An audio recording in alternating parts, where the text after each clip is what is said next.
Live from Studio B at the TWRA headquarters in Nashville, Tennessee WildCast is on the air with your hosts, Doug and Jason. All right, hello everybody, and welcome to this edition of Tennessee WildCast. I'm Jason Harmon, and next to me is Mr. Doug Markham and Miss Amy Spencer. How are Snyder. you, Amy? Snyder? I'm what? fine. Spencer. Snyder? Snyder Spencer. Okay, Snyder Spencer. We're going to figure that out today. I'll answer either way. All right. We're glad to have Amy in here today. Yeah. First time? The first time on the show. She's been with us as an officer for a long time, but now she's the Information Education Coordinator in Region 1. That's right. How you liking that? Better say good. I'm adjusting to the change. Okay. I did enjoy missing opening morning of turkey season. I bet you did. You're doing a great job, Amy. We're glad to have you here. Amy's actually in Nashville today to do some stuff, so we grabbed her while we could because we want to talk about alligators and other stuff. But Amy, we kid you about your name, but were an officer over in Madison County, Yes. and you went by Amy Snyder over there. For 17 and a half years. So Right. that's how everybody in Region 1 knows me. So I'll still answer to Snyder, but my legal name is Snyder Spencer. So Married to Bubba Spencer, who happens to be an officer over in Hardeman County. yes. Yes. And we kept it separate when we were working. A lot of people didn't know we were married. Yeah, So if just we don't want the confusion. Right, and if we were working together, they didn't know. Okay. Undercover. All right. Sort of. I guess it's sort of like that. Anyway, but now you're the information person over there. You replaced Dave Gabbard here a few months ago, who was there a long time as the information person, and you have hit the road hot, doing a lot of TV, doing a lot of newspaper, doing a lot of radio. So folks are going to know who you are over there. I'm trying to get us out there. Doing a good job Doing a with good job, it. yeah. Put out a great little video of the day. Some eagles on Facebook. They released an eagle. Yeah. Rehabbed from the Memphis Zoo. Is that right? They rehabbed it there. That was awesome. Yeah. I will say that's got to be one of the most unique things I've done. I've done some pretty cool things in my career, but that was pretty awesome. I mean, I've always been on the receiving end of it's injured, let's take it. I've never been on the end of let's releasing it. Cool. And they That's awesome. said he was feisty from the day they brought him in. He didn't want to be touched. He didn't want to be worked on, and he was feisty and ready to get out that day too. Ready to go. Mm-hmm. I suppose you've done a lot of other things that, though you say you're not usually on the release end, but I bet you've released a few turkeys in your days. No, I missed all that. Did you now? It was behind you That was already gone. or before you? Yep, I missed all that. Matter of fact, where we live now in Hardeman County was the original location that they trapped right across the road. So that was, they trapped hundreds of birds right there. And now we don't see any. We have very few. It's kind of crazy. But, the turkey population's kind of down right now. So Yeah, they'll rebound, I think. They'll It'll be rebound. okay. We're looking at them in southern middle Tennessee. And you got some pretty good deer over there. So, since we're talking about game, pretty good deer? we do. West Tennessee's full of big deer. Fayette County, Hardeman County, some pockets in Madison County, we are producing some really nice 160, 170, 180 class deer. I mean, it's really changed since I started. When I first came on, almost 18 years ago, 18 years in August, we were seeing, you'd see some 120s, you'd see some 130s, except out of Hardeman and Fayette. They've always had big deer. Mm-hmm. And in the last 4 or 5 years, I'm consistently seeing guys kill 150, 160, and even bigger. That one this year out of Madison County was, 180 something? Yeah, it was huge. It was a really big deer. Seems like the last 3 or 4 years we're getting photographs of these great big West Tennessee bucks. One of the last ones I took as an officer was 209 and change. So, we're seeing some big deer, and it's nice to see them. And young big deer. That's the key. Okay, where'd you go to school to get your wildlife degree, where you became an officer? UT Knoxville. Okay. And you went there 4 years to get the degree? No, I actually went to Maryville College. Okay. Played volleyball through there, and that's busy when you're trying to get a biology major. Maryville is one of 2 undergraduate schools that requires you to do a thesis before you can graduate. Okay. And when my thesis was in white-tailed deer, and as I was doing my thesis, I'm like, this is what I really want to do.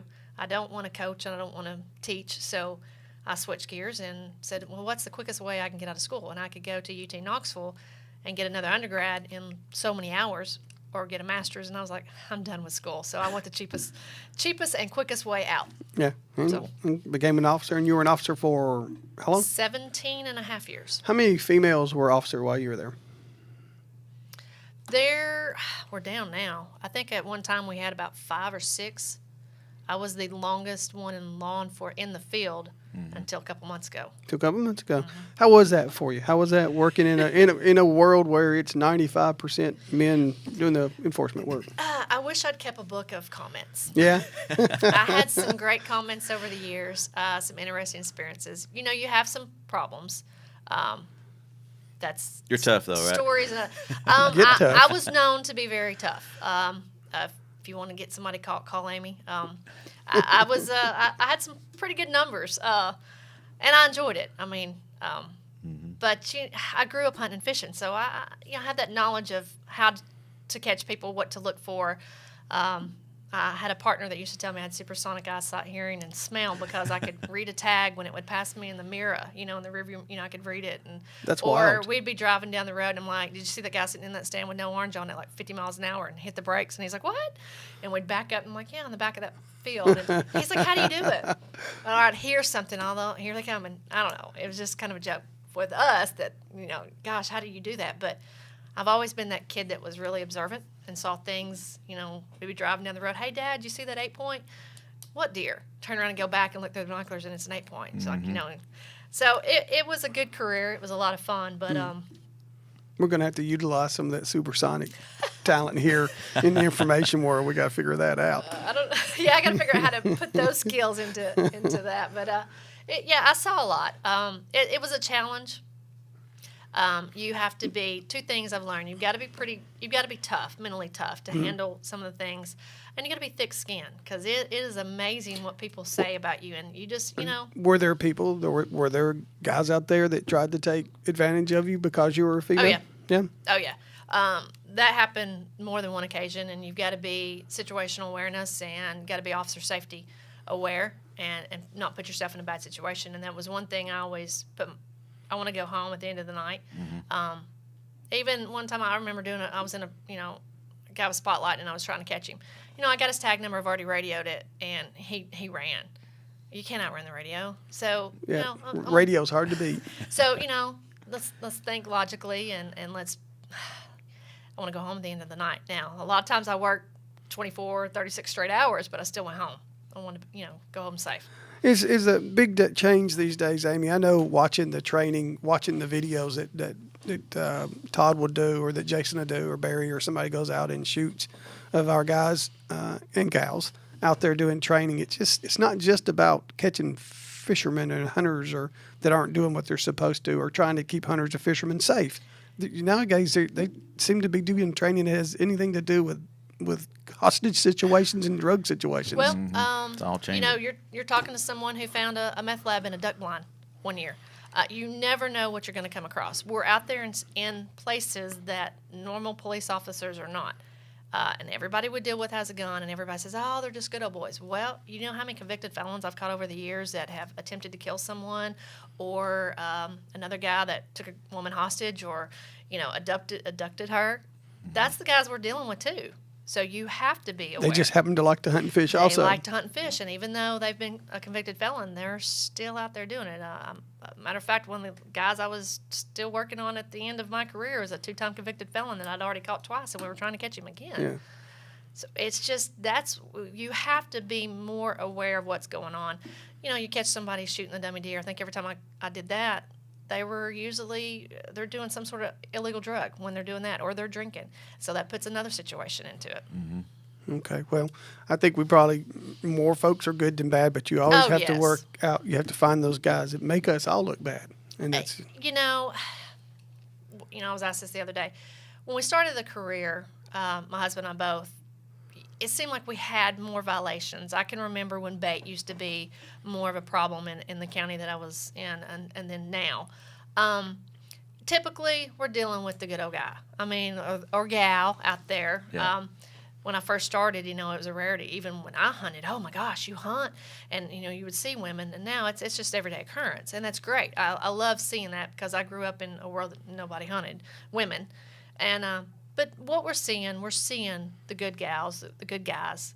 But there's always job security. I will say that. There's always going to be job security. no problem there, right? But your typical hardcore, and I'm going to use the word poacher because that's what they were, those have been in decline. I mean, I've done some cool warrants on some guys that were your hardcore poachers, and we're not seeing that number of those type of individuals that we used That's to. good news. That's good, yeah, It's real good. always good. I don't think they'll run out, but it's always No, good that there's they're always job security. coming back. Yeah. All right, Amy. Let's talk about alligators for a minute. We have alligators in Tennessee? Yeah. Yes, we Amy, do. Amy is our In West Tennessee, right? Amy Yes, Yeah. West Tennessee. Amy is our viral poster. A couple of years ago, year and a half ago, she posted 2 deer fighting that you shot on your farm somewhere on a trail cam. Went into about 200 million homes. I got calls from all over the world, all over the country, in parts of the world. I'm getting ready to replant that food plot too. Oh, yeah. Here comes the dancing deer.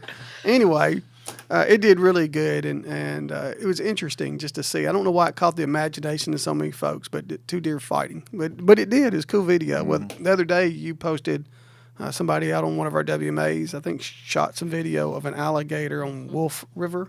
WMA. WMA, Fayette and County. it went crazy. You would have thought that alligators were downtown Nashville. Hey, now come on, you got to give me more credit. I've had a couple over 1 million now. Oh, you About have? 4, I yeah. can't keep up with them all, Amy. I can't keep up with all of them. But I know Matt Cameron, who's your counterpart over in East Tennessee, put another alligator piece up the other day, and it went crazy. It went viral on Twitter. For our Twitter, it went viral for sure. It did. It did. So what is it about alligators? I look at them personally. I have fished around them in Florida and Alabama. They don't bother me. They just leave me alone. But what is this making people so crazy over these alligators? I think it's the unknown. And I think people have a tendency to overreact. I've noticed that in my career. It's any situation, the first instinct is to overreact. Let's relax. Let's think about what's really going on here.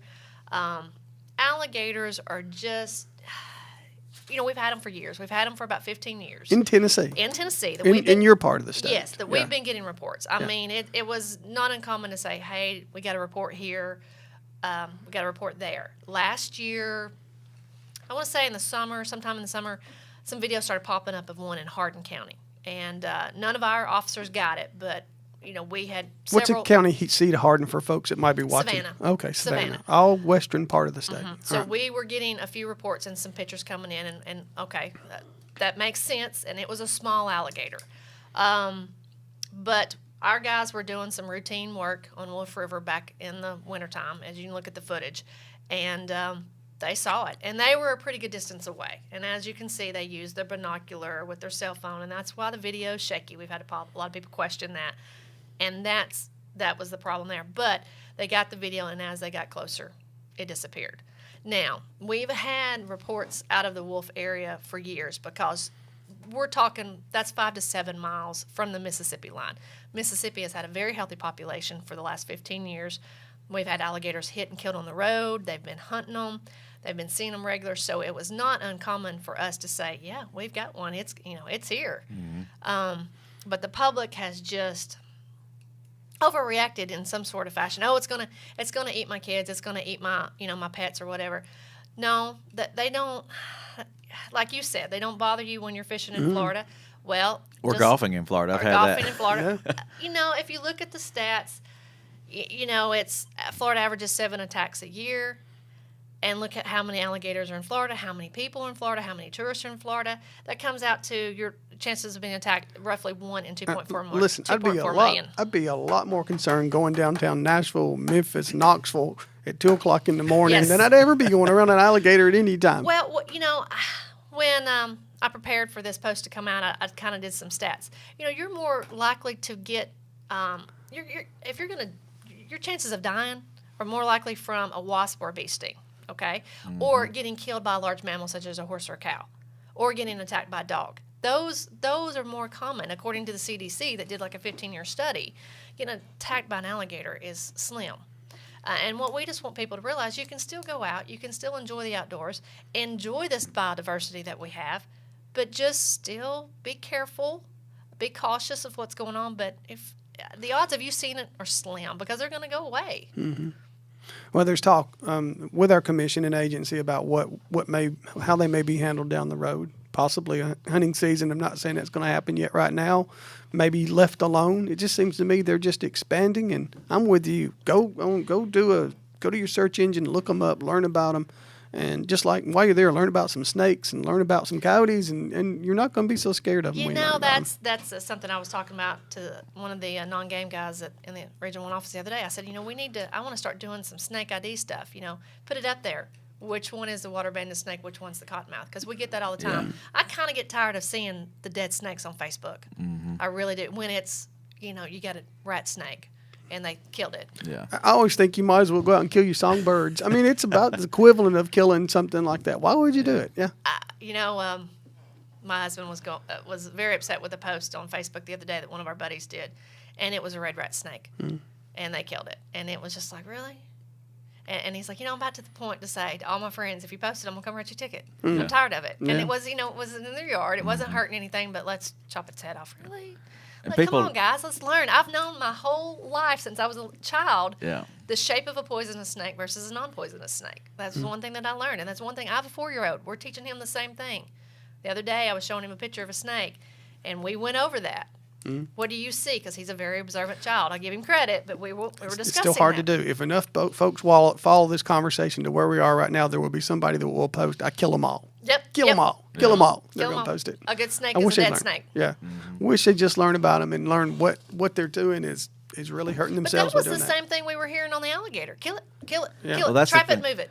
That's the thing people need to understand, that in Tennessee, unless there's a season set, you can't kill it, right? Correct. Yeah. So let them go. It's the same thing. You're breaking the law. I was surprised with all the comments of let's move the alligator.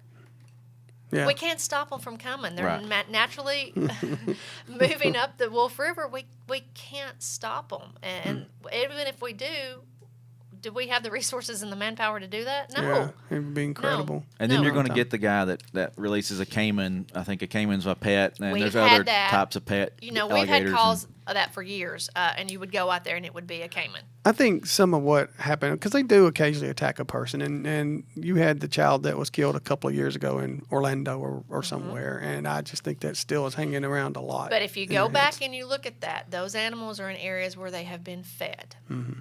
Even though don't feed the alligators, you see the signs, they get used to humans, they get used to humans feeding them, and then guess what? Yeah. That's when you have a problem, and that's what we've been trying to teach everybody. Even if you have one, don't put food out there. Don't leave I saw this at a Wolf River boat ramp the other day. Somebody had been fishing, they gutted their fish and left all that there. That's what we don't want.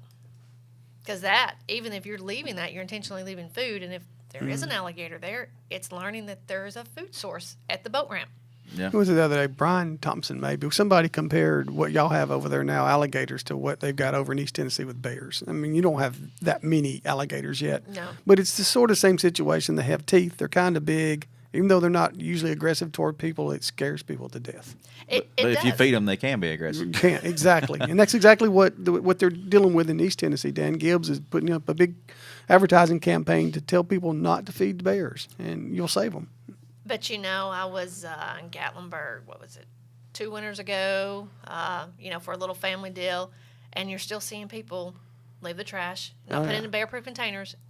We have to teach the people. We have to educate.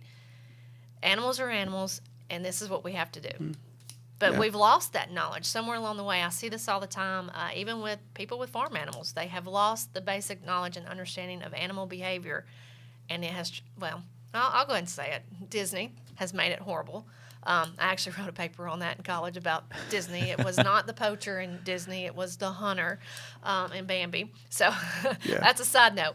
But when kids see animals talking, they don't understand their true animal behavior. And I explain this to my son all the time. We were talking about a dog the other day, and I'm like, what kind of behavior did you see? Were the ears up or were they flat? But kids are not taught that today. So, and then they go into it and they see, oh, it's a bear and it's magical and let's feed it, or no. It's Mowgli. Was that the bear on Jungle Book? Yeah. Well, we've been teaching for a long time at this place, and we're always going to be Still teaching. educate. Forevermore.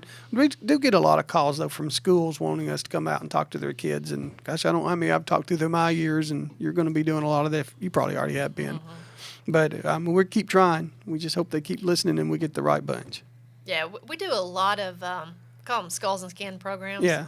I've done those over the years. You got a bone box Yes, I did, and I actually loaned that out, and I made them swear. to bring your bone And box I actually back. didn't give it to just anybody. It was someone I trusted very well Okay. to take that particular bone box. Okay. But one thing I have seen an increase when we're doing those programs are kids coming up and saying, "Are these dead? Yeah. Are they alive?" Yeah. I've seen that. The first time I heard it, it shocked me, and then I've adjusted over the years, and then we explained to them. But the first time it caught me off guard, but it's common. It's so common now. The kids don't understand that. Yeah. Do you come out and do a little puppet show with them? No, I never do that because then that puts the Disney on it. I've never done that. I've explained, and then they want to know where did you get them, and and then you hear, you got the kids that say hunting is bad, and then you have to correct them. And even my son was watching a cartoon the other day, and said something. It was, of course, I make him watch the classics. Oh yeah, Bugs Bunny and Elmer And, Fudd. yes, and they were duck hunting. There you It go. was duck season. Rabbit season. No, it's duck season. It was duck season.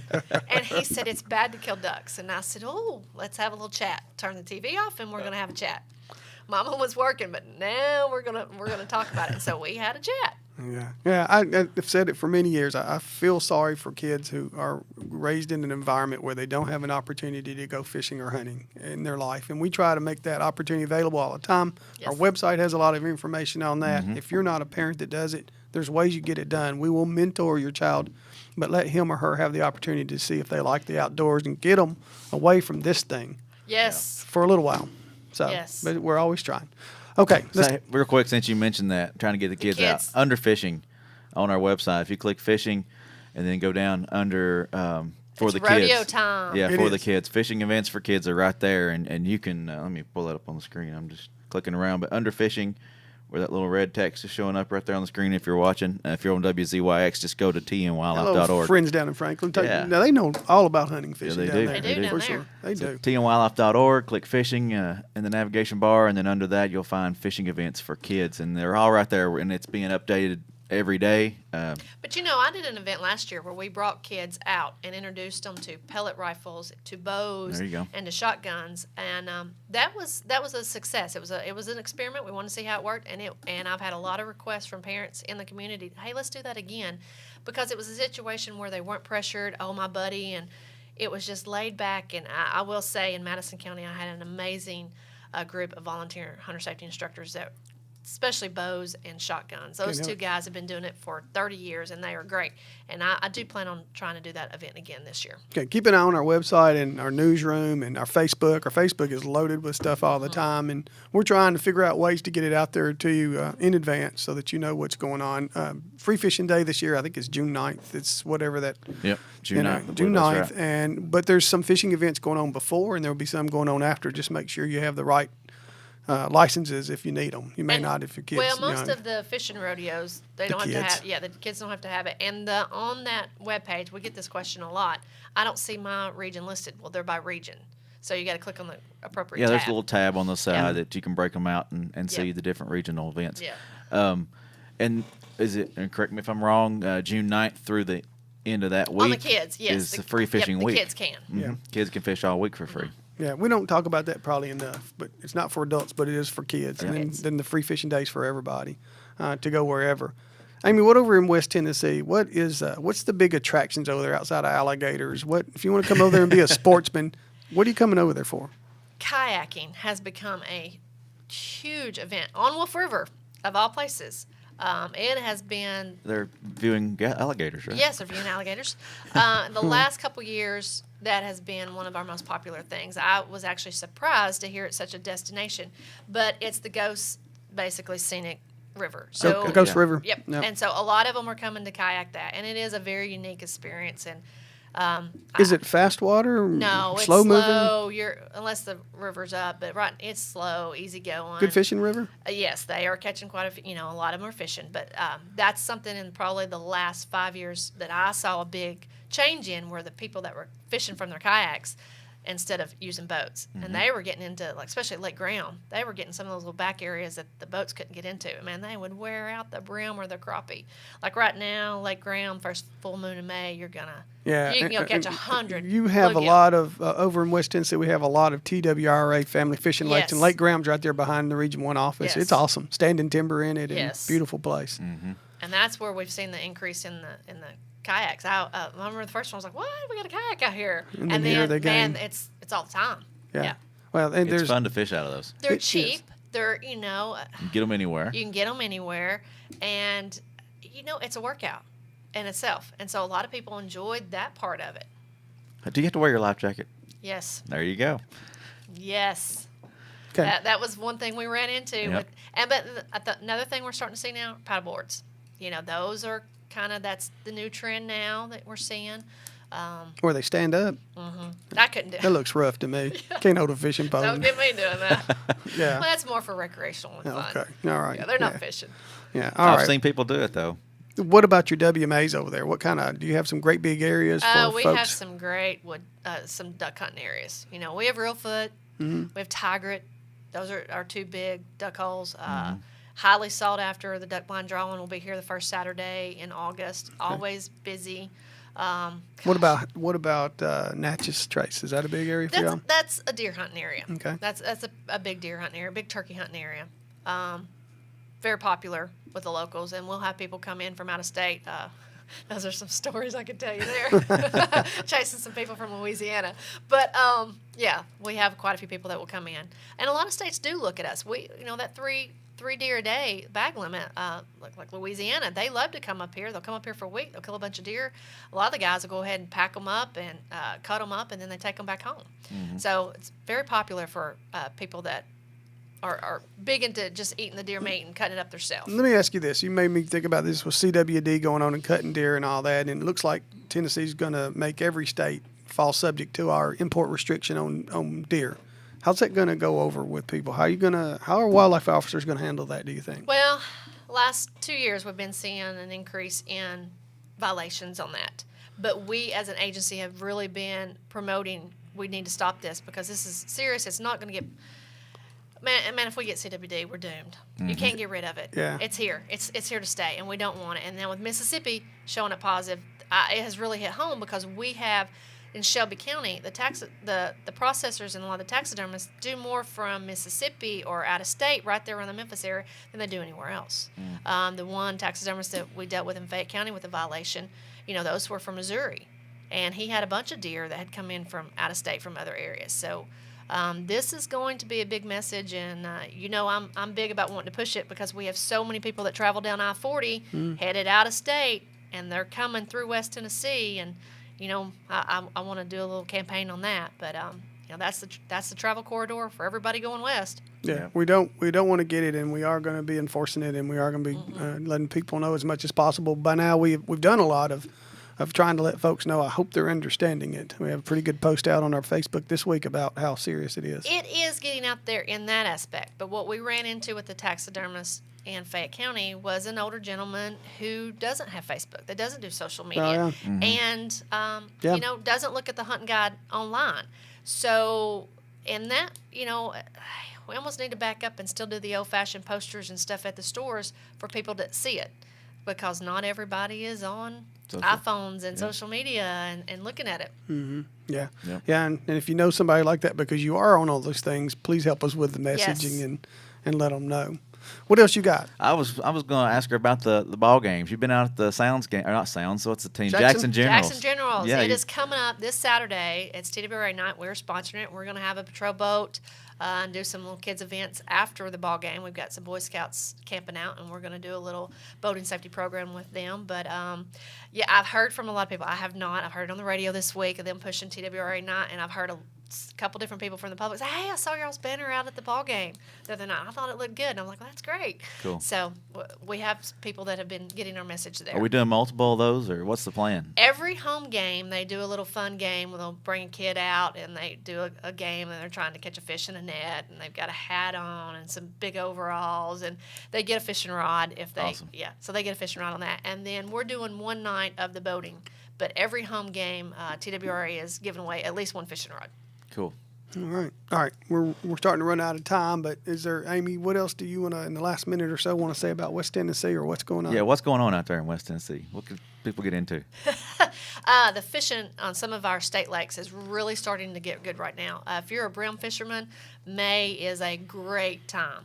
And I mean, this is when the guys will come catch 100 at Lake Graham, just because it's right there at our back door. But man, the fishing is really starting to get good in some of those agency lakes. All right, and they don't cost very much to go, and $3 or something like that. $5. $5. Rent you a boat there if you want to and paddle around. Take your own boat. Just look up the information about what you can and can't do. Yeah, it's all online. It's in the fishing guide, I'll tell you. And there are some different length, creel limits, and size limits, so you need to double check that. Those lakes can be specific to the area, so double check that. You've got a sportsman's license, you're in good shape. You're good. Yeah, You're good. Just go. Anyway, Amy, we really appreciate you coming in today, and we'll get you back. We're going to go over your way. Jason, at least, is going to go over your way. A couple quick things, too. You can let it roll. Amy will be at there's a dedication to Shane Hall, May Yes, 23rd, May Real 23rd. Foot, great man, going to be dedicating a pier over there, It's a fishing pier, yes. a fishing pier. And then on the 24th, she'll probably be among you when you gather for the Asian carp meeting. meeting Sport at fishing Paris meeting. at the Enoch building. And Yep. so she'll be there. And also, if you want to learn a little bit more about what happened at our last commission meeting, we meant to mention this, go to our website. There's information on air bows out there. If you want to know what the thoughts are on air bows in Tennessee with our commission. And then there's a really good segment on there of all our program managers talking about the changes being proposed on our wildlife management areas. Yes. A lot of good information right on the homepage, tnwildlife.org. Yeah, and don't forget to visit that homepage, tnwildlife.org. All of it's right there. And also follow us on Facebook, Twitter, and Instagram. We're out there all the time trying to get the information out to you and keep y'all better informed and help y'all enjoy the great outdoors. And happy Employment Appreciation Day. Yeah. Whatever. Thank you for what you do, both of you. Yeah, you too, Jason.